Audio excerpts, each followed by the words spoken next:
Well, I didn't mean to start it, but we're going to roll the intro anyway, so fuck it. The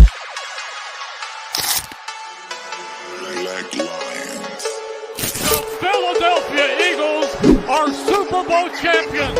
Eagles fans everywhere, this is for you.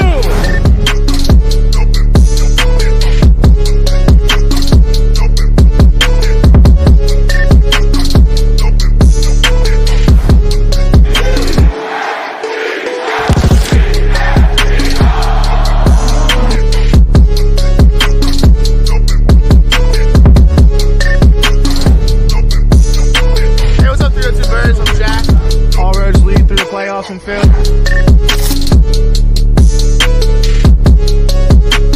What's up, guys? Dutchy talking in here. As always, God bless. Go first.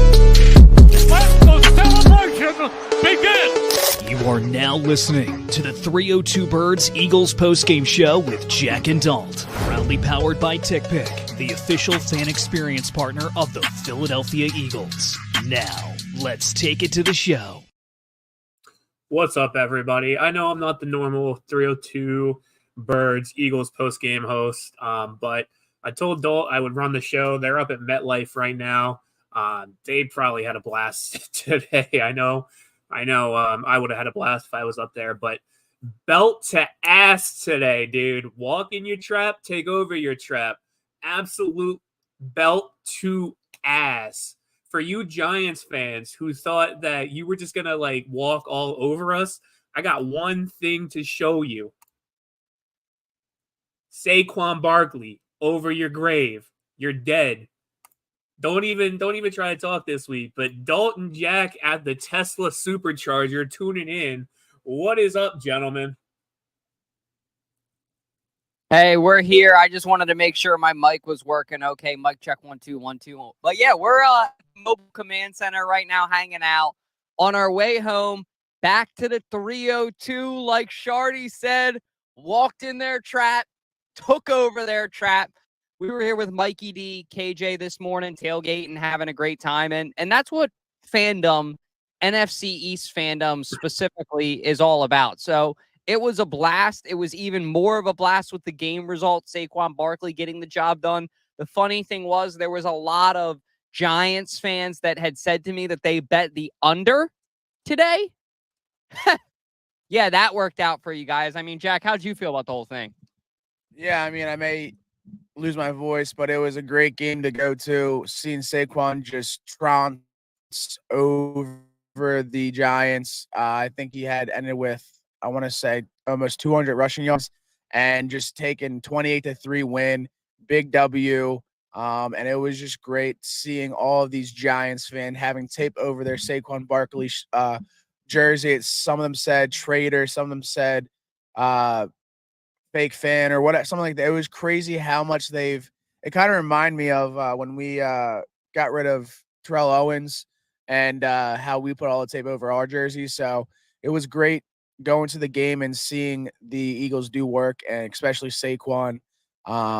They stopped him in the first quarter, but in the second quarter, he kind of turned up and, had a great game. Had did he have 2 touchdowns or just 1 touchdown? He had 1 touchdown, and Jalen Hurts had 2 tush-push touchdowns. So it was a great game to go to and experience it for sure. Yeah, Saquon had 1 touchdown. Looking at his stats for the day today, he had 17 carries, 176 yards, 10.4 average yards on the carry, 1 touchdown. His longest run was 55 yards. Absolutely monster game for his return to MetLife and his revenge game. And I know, towards the fourth quarter, they pulled a lot of the starters. They pulled him. They put in Kenny Gainwell.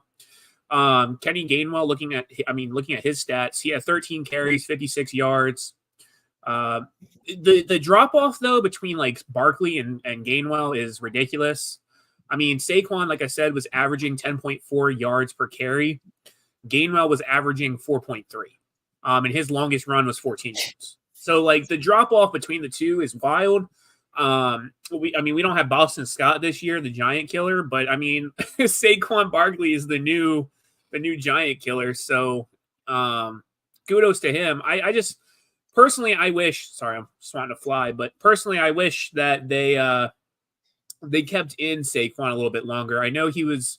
For those of you that have watched the Phillies post game show or even the Eagles post game show, Gavin Sweeney, he's been on a couple times, but he was texting me telling me that Saquon was really close to breaking his all-time yards in one game. So I think they should have kept Saquon in personally, but I get why they took him out. They don't want to risk injuries on that shitty ass field. So. It makes sense too, like you said, Shard. Don't waste your breath or your energy or your time on a shitty team like the New York Giants. Can you hold this for me for 1 second? Jack gave me a great idea of what we should do with our camera here. Jack's fucking genius for this shit. Thank you, Jackson. Anyway, but yeah, don't waste your breath or your time or your energy on such a shitty team in a shitty stadium. You got the job done. You already proved that you are the alpha male that this team should regret you leaving. And I mean, it's going to be a satisfying ride home. We're currently docked up outside of a Wawa, so we kind of feel somewhat at home, if you guys can see that. Oh, fuck. I knew something was going to happen inevitably. But yeah, I mean, that was basically what the Eagles did to the Giants' run defense today. They fucking crushed them. The offensive line shined. They did their job. And Saquon Barkley, of course, finished. The one thing I will say about Gainwell too, Shard, which I'm glad you brought him up. He, I think, is kind of getting to be that younger, good replacement that, like, he's a good running back too for Saquon. And I think that that's what the Eagles have really wanted to see him blossom into, develop into this year. And boy, did he, that one run, that 14-yard, I guess, that was his longest you mentioned, that could have been a touchdown. When we were watching if he got open, we were like, oh shit, Gainwell's going to finish it. And there were a lot of those today. So I think that shows Nick Sirianni, that shows Eagles ownership, that shows the Eagles players, the Eagles fans, everybody. Run the damn ball. The Savannah fucking banana told you guys weeks ago, like Shardy showed us. So run the damn ball. I mean, I agree with you. I think, honestly, overall on both sides of the ball, and we're going to get into the defensive side here in a minute because there's a lot to talk about there. But I think, honestly, this is probably one of the best games this season. And granted, you're playing the Giants. You're playing an inferior team that's honestly crap. But, like, I'll talk about the defense here in a second. I'll leave it at that because I have a lot to talk about for the defense. But, Jack, what did you have to add? Yeah, I'll touch it on one and then we go real quick. The only thing that really worried me a little bit today was that, again, Jalen Hurts did not look confident in that pocket today. He didn't make the greatest decisions. Granted, we talked about all the good things that Saquon did, but without Saquon, that would have been a different game. So I need Jalen Hurts to play a lot better, make smart decisions, because there was Saquon could have had 2 touchdowns if Jalen Hurts really, surveyed the field, because he was wide open for the halfback, slant or halfback screen pass to Saquon Barkley, but obviously he didn't do that. But yeah, we can get into defense now. Yeah, I mean, like Joseph said here, another no turnover game. There was no turnovers by Hurts today. The only thing I think that pissed me off offensively, and I'm sure ESPN is going to be another week talking about it, but just another week of no points in the first quarter. Yeah. Like I saw the Eagles had tweeted out that we held the Giants to no points in the first quarter with their frosty freeze or whatever. And everybody on that thread was tweeting, okay, we kept the Giants to 0 points, but what the fuck did we do too? so it's annoying. They get their foot in the door in the second quarter, foot on the gas, whatever. But going into the defensive side, what a day for defense and sacks. I swear, it felt like every single drive that Daniel Jones had his feet on the field, somebody was getting a sack. Looking at the stat line for Daniel Jones, I mean, he was 14 for 21, only had 99 yards, 4.7 on average, had 7 sacks for a loss of 56 yards, and had a 77.3 passer rating today. Just absolutely terrible by Daniel Pennies. He's not Dimes anymore. He's been promoted Daniel to- Pennies.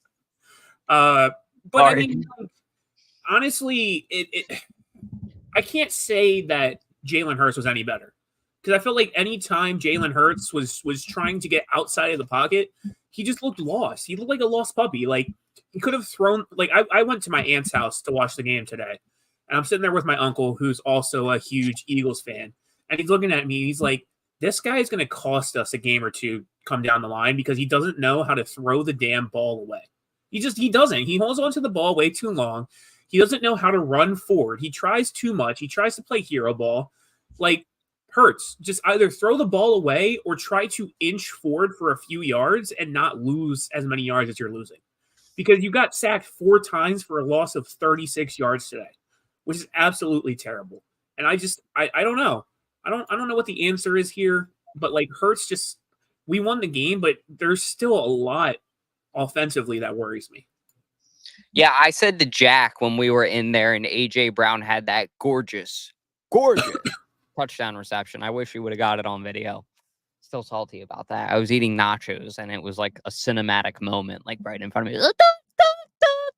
You know what I mean? Like, it was some serious. I was like, oh my God. Like, I didn't want to choke on my nachos mid thing, but it was insane. Point being, AJ Brown twice now in the past 2 weeks has made Jalen Hurts look good. We knew he was a 50-50 ball wide receiver.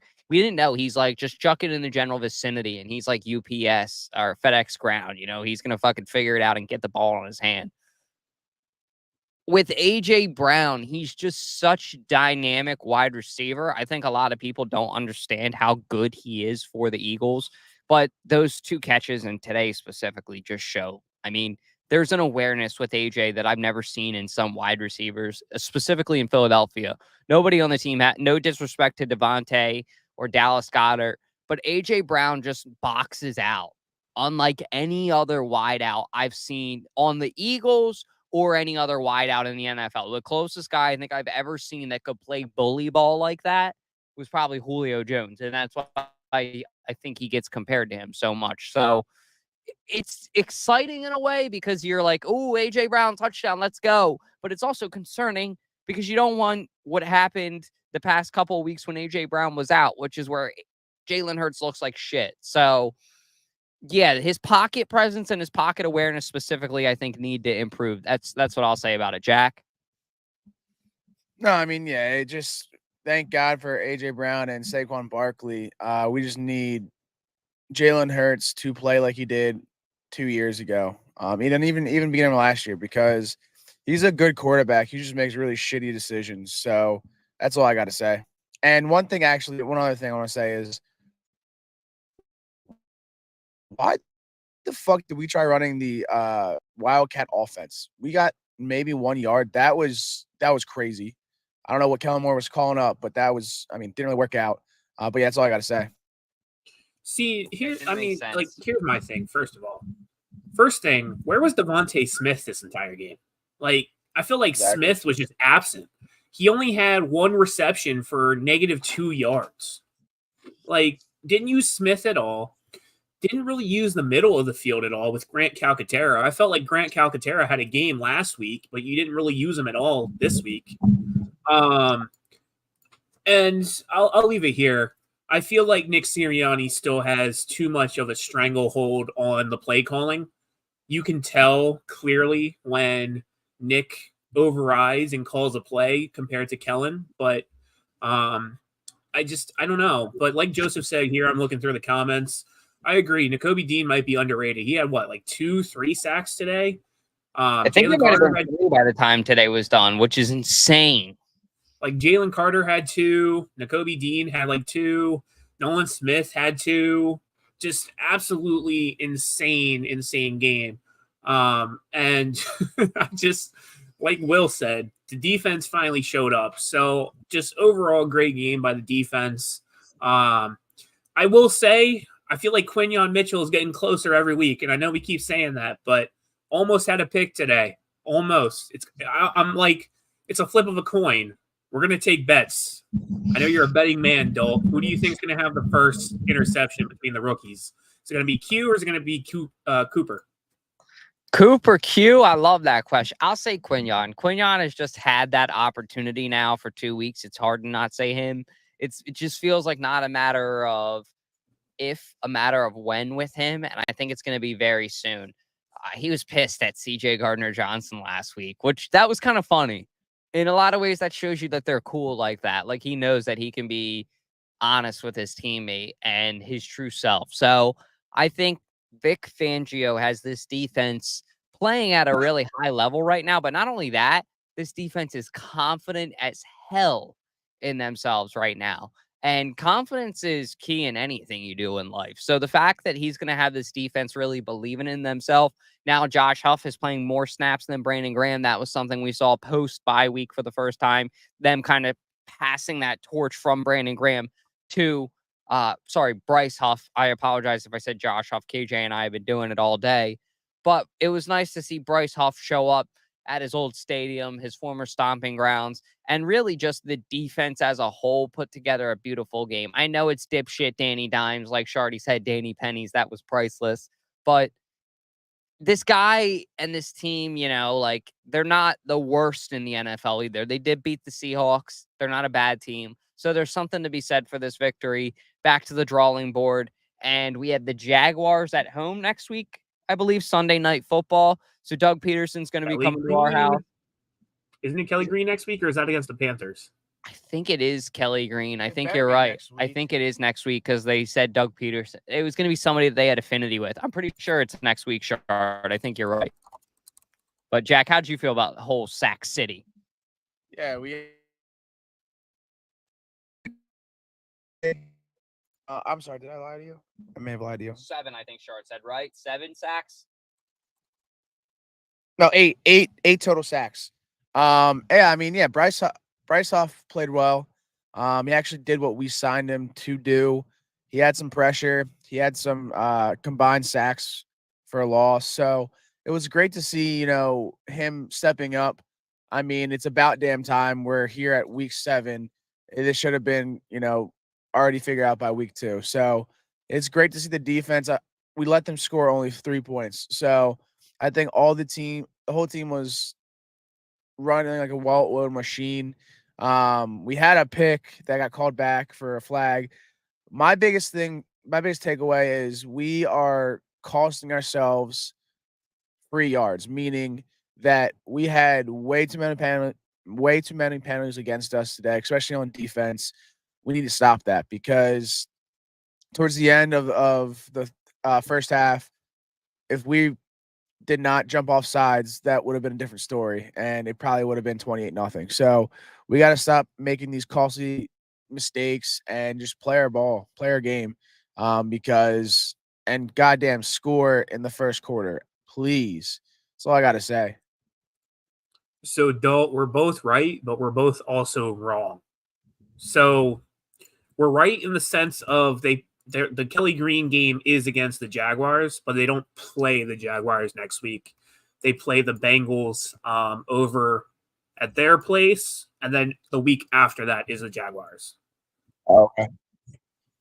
I told you, motherfucker. I was saying that on the way out. There you go. So we go play Joe next week. I was kind of worried because November 2nd, I was like, wait, that's coming up soon. Yeah, I do think that's going to be an interesting game, though.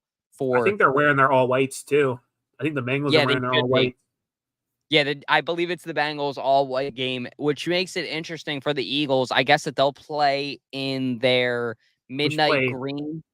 Should do all black against all white.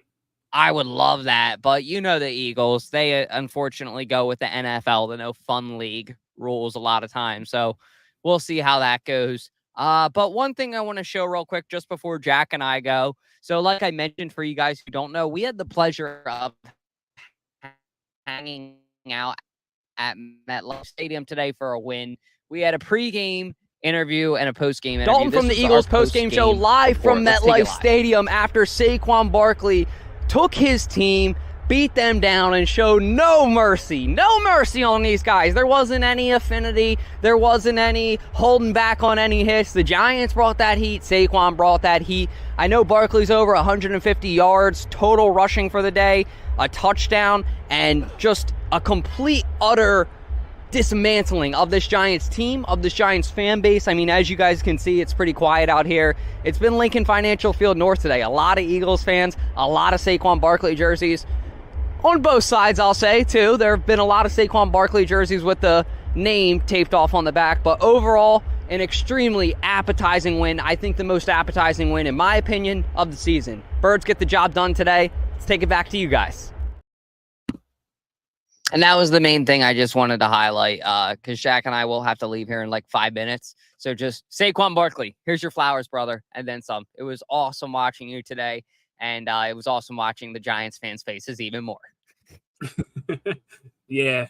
But going into the next topic, next thing we're going to talk about and cover, we're going to look at, if I can pull it up, blowout Giants, dude. I mean, we've kind of already touched this a little bit, so this will be, just a little bit of a.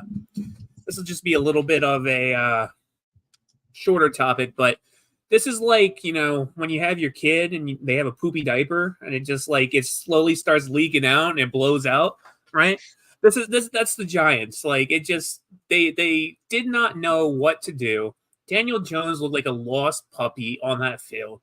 I'm surprised you even got 3, but honestly, the defense was just so tired from being on that field because you kept letting the offense drive down, and then the defense would be right back on the field. So defense felt, a little bit bad. They let you score 3 points, but just absolute blowout. I felt like personally, if we left the starters in the entire game, it would have been even worse, but if it was a different stadium and a different field, maybe they would have left the starters on. But MetLife, just sucks. Giants, I'm surprised you got picked for the World Cup in a few years with all those star soccer players. Because I'm telling you now, MetLife, if one of those soccer stars goes down and tears an ACL at the World Cup, you're going to be in for a world of pain because MetLife just sucks. It sucks. It's so bad. It's so trashy. Yeah, I think this is the last thing I want to say is I think Dalton and I are the good luck charm for these Eagles because we went to the Eagles Giants. KJ too. Gotta give KJ too. 2 years ago when it was Massacre at the Meadowlands Part 1, and then we didn't go last year to the Giants game and they lost, and then we went this year to this game and it was another massacre. So I guess me, Dalton, KJ have to go to all of the away Giants games to see the Eagles, take it to them. But I mean, yeah, it's great to get a W. I told everyone that we needed these 2 W's to kind of set us in the right direction of the rest of our season. It's going to be a tough game against the Bengals, but I think we can win, and we just need to keep our foot on the pedal and keep winning these games. Yeah, I agree. I think they, like you said, they just need to. I'm looking at Dennis's comment. You need to talk about how lazy Blankenship He literally almost had a pick. Bum and play Sidney Brown. He had a pick. It was a flag, right? But it was a flag. Blankenship played well today. Blankenship he's going to have one bad game and he's going to come back the next week and have a great game. So, Dennis, again, you're wrong. Sidney Brown, yeah, we'll see. I mean, if it ain't broke, don't fix it. Didn't Sidney Brown have a flag on one of the special team plays too that cost us some yards? I think so. I think so. So Dennis, I mean, Sidney Brown might be back, but is he really doing anything for us? Absolutely not. Absolutely not. Love you though, Dennis. Appreciate you tuning in, man. We appreciate you so much. I got nothing else. Do you got anything else, Shardy? I mean, the last topic we have is that Daniel Jones got benched, but again, we've kind of already talked about that. Daniel Penny's got benched in the fourth quarter for Drew Lock, who looked terrible too. 3 for 8, 6 yards, 0.8 average, 45.8 rating. 2 of the worst ratings this week for any quarterbacks came from the Giants. So, I mean, just shows that the Giants are poverty. Stay at the bottom Yeah. where you belong, trash. And I don't know how much good, like Daniel Jones was having an ass game, but Drew Lock coming in just proved that it wasn't a Daniel Jones problem. This was a Giants problem as a whole. It's been a Giants problem for years. The Giants have been a dysfunctional, idiotic, head up their ass franchise, and clearly nothing has changed. Nothing will ever change. They were good in the 90s, but it seems like that's what the NFL script puts their timeline on. Their collapse has came already. It was that boat picture. We talked about it today. Had a couple Giants fans getting all riled up, but golly, gee willikers, they fucking suck. I mean, they are just not a good football team from head to toe. When you talk about execution, when you talk about like coaching, when you talk about ownership, everything, they just really have their head up their ass. And today was such a appetizing, as I said, win for Philadelphia Eagles fans, because we just got to watch them eat it and eat their words and eat their mistakes, with Saquon Barkley going off and just showing what a more polished, aware, capable franchise we are. So I know Jack and I got to get back on the road, but just want to say thank you to Shardy for doing this. We appreciate the hell out of you, man, and go Birds. Jack, you got anything you want to say before we back to you, Shard? Yeah, I mean, I think I'm going to wrap it up anyway. I don't have much more to add. I All think good. the only thing I want to say before we close it out, Giants fans, here's the last thing I want to say. If you're going to be mad at anybody, be mad at the Giants organization for not offering Saquon a contract. You can't be mad at Saquon for going to, quote unquote, the enemy. Like, I get it. He could have went to the Texans. He could have went to the Ravens. They were both looking for new running backs. The Ravens got King Henry. The Texans, I forget who they got, but they got a new running back too. He could have went to any other team. Joe Mixon. Eagles. He chose the Eagles because, again, we know how to take care of our players, and you don't. So if you want to be mad at anybody, be mad at the Giants organization. That's all I really have. I appreciate you guys for trusting me to take over the Eagles post-game show today. Appreciate it. I'm still butthurt over the Phillies. I have some things to say about the NLCS today, but I'm not going to say it because I know I'll jinx it. But go Dodgers. But on that note, appreciate everybody tuning in. Go Birds. We play the Bengals next week at Cincinnati, so we'll see what happens with that. But have a good night, everybody. Go Birds. Celebrate the win. Victory Monday tomorrow. Peace out. This is for you.